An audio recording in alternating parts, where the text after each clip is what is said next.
சுதந்திர தின super offer. அனைத்து வீட்டு உபயோகப் பொருட்களும் மாபெரும் தள்ளுபடி விலையில் வாங்கிடுங்கள்.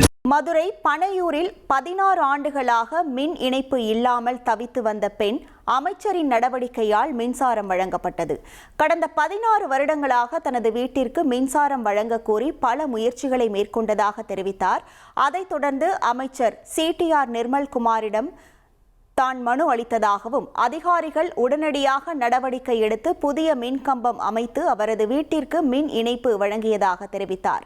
16 ஆண்டுகளுக்கு பிறகு வீட்டில் மின் விளக்கு எரிந்ததை பார்த்து தனது பிள்ளைகளுடன் கண்ணீர் விட்டு அழுததாக நந்தினி தெரிவித்தார். இந்த மாதிரி நான் 16 வருஷமா கரண்ட் இல்லாமல் வாழ்ந்து வந்தேன். இதுக்கு முன்னாடி இருந்த ஆட்சி எல்லா இடத்துலையும் போய் நான் பெட்டிஷன் கொடுத்தேன். கலெக்டர் ஆஃபீஸில் திங்கக்கிழமை நாள் மறுநீதி நாளில் நிறைய பெட்டிஷன் போட்டேன். ஏடியை பார்த்தேன், பஞ்சாயத்து யூனியனை பார்த்தேன், மின்சாரத்துறையும் பார்த்தேன். ஆனால் அவங்க எந்த ஒரு முயற்சியுமே எனக்கு எடுத்து கொடுத்து செய்யலை. நிர்மல்குமார் சார் 2 மாதத்துக்கு முன்னாடியே முனியாண்டி கோயிலில் நன்றி செலுத்த வந்தவர் அந்த பெட்டிஷன் கொடுத்ததை எடுத்து பார்த்து அதுக்கப்புறம் அவர் அங்கங்கே தகவல் தெரிவித்து எனக்கு உடனே அந்த 16 வருஷம் இருந்த வாழ்க்கையை 2 நாள்ல செஞ்சு கொடுத்தாரு.